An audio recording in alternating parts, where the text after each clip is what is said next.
తోసుకోకండి మీరు బాబు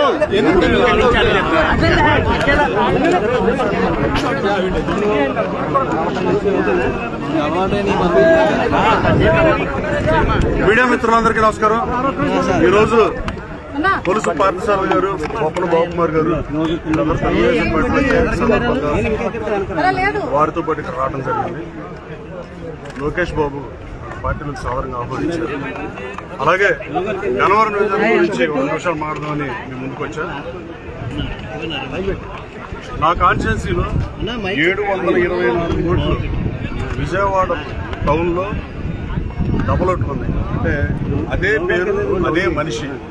ఆ మనిషి ఒక ఓటర్ కార్డు రవిచంద్ర గారు లాంటి ఆయన ఓటు పరిగణలో తీసుకుంటే ఆయన కళ్ళజోడుతో ఒక ఫోటో దిగి, కళ్ళజోడు లేకుండా ఒక ఫోటో దిగి 2 సార్లు అలాంటి ఓట్లు కూడా ఇస్తాం మీకు. ఇప్పుడు భార్గవ సాయి పేరు, శంకర్రావు పేరు 28 మన కాన్స్టిట్యున్సీ గన్నవరంలో డబుల్ ఎంట్రీ 1226 ఈ విఆర్ఓకి లెటర్ ఇచ్చాం. వాళ్ళు ఏం చేస్తారు కలెక్టర్ కూడా రిప్రజెంటేషన్. ఇకపోతే లేబర్ కాన్స్టిట్యున్సీ అది పామర్ కావచ్చు, విజయవాడ సెంట్రల్ కావచ్చు, గన్నవరంలో కూడా ఓటు నమోదు చేశారు వేరే కాన్స్టిట్యున్సీ వాళ్ళు వచ్చి. ఆ లిస్ట్ కూడా క్లియర్గా ఇచ్చాం విఆర్ఓకి, కలెక్టర్కి. వీళ్ళు చర్యలు తీసుకోకపోతే తదుపరి ఎలక్షన్ కమిషన్ దృష్టి తీసుకెళ్తాం. తీసుకోవాలి. దయచేసి నేను కవర్ చేయాలి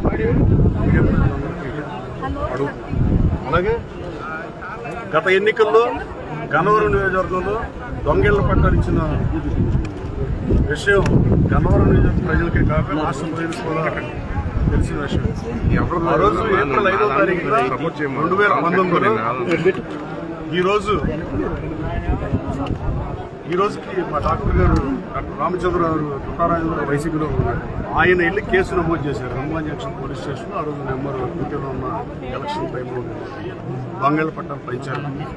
సరే, దాని మీద ఎలక్షన్ పిటిషన్ ఫైల్ చేసి హైకోర్టులో కేసు పెండింగ్ ఉంది. ఛార్జ్ షీట్లో ముఖ్యమైన ఏవన్నీ తీసేసి మిగతా ఉంచారు. వాళ్ళలో చాలా మంది నేను తెలుగుదేశం పార్టీలో మారాను కాబట్టి నాతో పాటు నా సహచరులుగా మా నాయకుల పేరు కూడా ఉంది. అలాగే నూజివీడు కోర్టులో కూడా కేసు ఫైల్ చేశాం దొంగేళ్ల పట్టాలు. సరే, గతం కథ అని వదిలేద్దాం అంటే అది జరిగిపోయిందని చరిత్రలో కాలగంలో తెలిసిపోతుంది. కాబట్టి ఇప్పుడు ఈ ప్రభుత్వాన్ని డిమాండ్ చేస్తున్నా, జగన్మోహన్ రెడ్డి గారు మీరు రాష్ట్ర వ్యాప్తంగా ఇళ్ల పట్టాలు ఇచ్చినప్పుడు, నేను వైఎస్ఆర్ కాంగ్రెస్ పార్టీలో ఉన్నప్పుడు 5 మాసాలు ఇన్ఛార్జ్గా ఉన్నప్పుడు గన్నవరం టౌన్లో 700 మంది అర్హులకి నిరుపేదలకు ఇళ్ల పట్టాలు నేనే ఇచ్చాను. ఆ పొలం ఎక్వైర్ చేసిన వాళ్ళ దగ్గర, రైతుల దగ్గర జాయింట్ కలెక్టర్కి కమిషన్ నేను ఇవ్వడం నా పేరు చెప్పాను. నేను తీసుకోవాలి ఫీడ్బ్యాక్. మీరు ఎప్పుడైతే నన్ను నియోజకవర్గానికి వెళ్ళొద్దన్నారో అప్పటి నుంచి నేను నియోజకవర్గానికి దూరంగా ఉన్న కార్యకర్తలు, సహచరులు, నాయకులు, అభిమానులు ఎవరిలో పెళ్లిళ్ళకి, అశుభకార్యాలకు అటెండ్ అయ్యారు. తర్వాత పరిణామాల్లో తెలుగుదేశం పార్టీలో చేయడం మీ మిత్రులకి, రాష్ట్ర ప్రజలందరికీ తెలుసు. కానీ జగన్మోహన్ రెడ్డి గారి ప్రభుత్వం ఇచ్చే ఇళ్ల స్థలాల పంపిణీ విషయంలో మళ్లీ గన్నవరంలో మరోసారి దొంగ ఇళ్ల పట్టాల పంపిణీకి రంగం సిద్ధమైంది. ఆ రోజున కొంతవరకు ఎంఆర్ఓగా ఉన్న నరసింహారావు అనే ఆయన మళ్లీ సంతకాలు పెట్టి ఇప్పుడు ఇచ్చే పరిస్థితి ఉంది.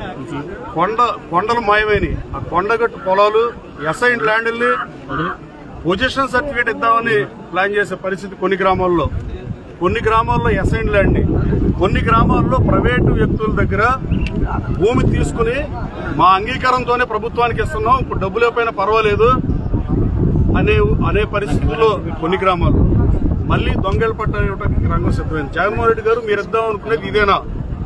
జగన్మోహన్ రెడ్డి గారు ప్రభుత్వాన్ని సూటిగా ప్రశ్నిస్తాం. మీ దగ్గర పనిచేసి వచ్చా, మీరు ఇచ్చే జగనన్న కాలనీలు అనేవి అన్ని నియోజకవర్గాలు ఎలా ఉన్నాయో నాకు తెలియదు, కానీ గన్నవరం నియోజకవర్గంలో పరిస్థితి నిజంగా నిరుపేదలకి, అడుగులైన వాళ్ళకి ఇళ్ల పట్టాలు ఇస్తారంటే నేను స్వాగతిస్తాను. గన్నవరం నియోజకవర్గంలో ఫస్ట్ స్వాగతించేది నేనే. నేను గన్నవరం నియోజకవర్గంలో మట్టి తోటకు రాజకీయాల్లోకి రాలా, కొండలు మాయం చేయడానికి రాలా. నేను నా నయా పైసా కూడా నేను గన్నవరం నియోజకవర్గంలో అవినీతికి కానీ అక్రమాలకు కానీ పాల్పడను. కానీ మళ్లీ ఇట్లాంటి ఇళ్ల స్థలాలు ఇచ్చి ముందు పొజిషన్ ఇచ్చి, ఇప్పుడు కొండ తీసేసిన తర్వాత లేదా ప్రభుత్వ పోరంబాక పొలాలని పొజిషన్ ఎలా ఇస్తారు, దానికి రిజల్యూషన్ చేసి ప్రాపర్ గా డాక్యుమెంటేషన్ అయిపోయిన తర్వాత పంచితే పర్లేదు. కానీ ఇట్లా దుర్మార్గంగా పంచితే అది ప్రభుత్వానికే మాయని మచ్చగా తెలియజేస్తున్నా. ఈ దొంగేళ్ల పెట్టాలి అయితే పరిశీలించి తీసుకోమని నా నియోజకవర్గ ప్రజలందరికీ అభ్యర్థన చేస్తున్నా. పోయినసారి దొంగేళ్ల పట్టాలన్నిటి కలిపి నేను కూడా స్వాగతిస్తున్నా. వైఎస్ఆర్ కాంగ్రెస్ పార్టీ ప్రభుత్వాన్ని డిమాండ్ చేస్తున్నాం. ఇది గన్నవరంలోనే చేస్తున్నారా, రాష్ట్ర వ్యాప్తంగా చేస్తున్నారా? ఒకసారి సరి చూసుకుని పంచమని ఈ రాష్ట్ర ముఖ్యమంత్రి గారు కూడా పేద ప్రజల పట్ల నా ఎస్సీ, నా బీసీ, నా ఎస్టీ సోదరులకి, మైనార్టీలకి అని చెప్పిన ముఖ్యమంత్రి గారు గన్నవరంలో కరెక్ట్ పట్టాలు ఇవ్వమని మీ ద్వారా డిమాండ్ చేస్తున్నాం. ప్రత్యర్థి ఎవరు? వైఎస్ఆర్ కాంగ్రెస్ పార్టీ చెప్పాలి.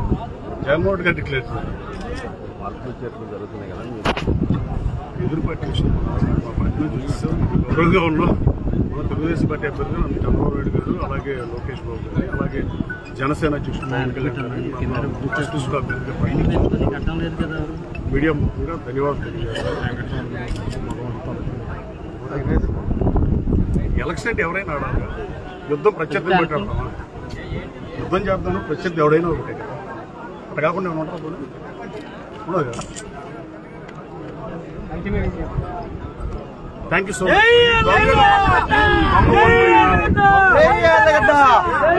ఈ వీఆర్ఓని కానీ సంబంధిత అధికారులను డిమాండ్ చేస్తాను. అలాగే పోలీస్ సోదరులు కూడా నా నియోజకవర్గంలో ముఖ్యమంత్రి గారు ఒక్కసారి మీరు ఇంటెలిజెన్స్ తెప్పించుకోండి.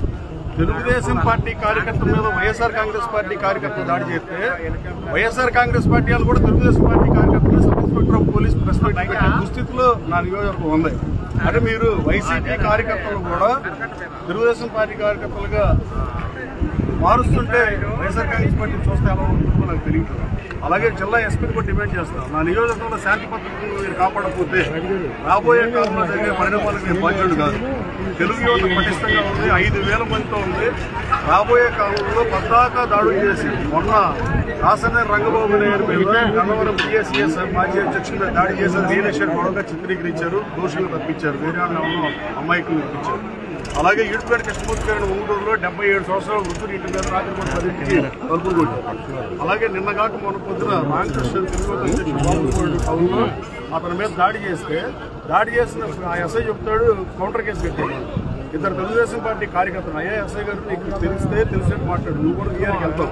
ప్రభుత్వానికి భయపడి దుర్మార్గంగా వ్యవహరిస్తే రాబోయే కాలంలో ప్రభుత్వం వచ్చినాక మేము కూడా న్యూటన్ తోడలాగా ప్రతి చర్యకు సమానమైన వ్యతిరేకమైన ప్రతి చర్య ఉంటుందని తెలియజేస్తున్నాం.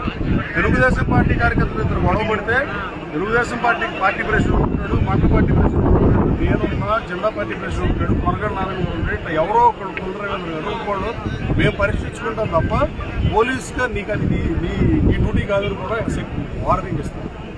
దుర్మార్గంగా వ్యవహరిస్తూ చాలా బాధాకరం. పోలీస్ శాఖ నిష్పక్షపాతంగా ఉంటుంది.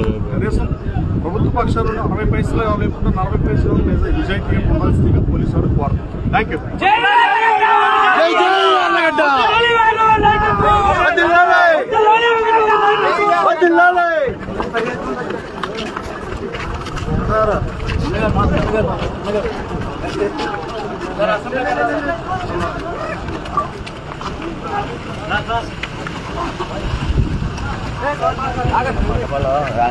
డ్రైవర్ సార్ అవునా.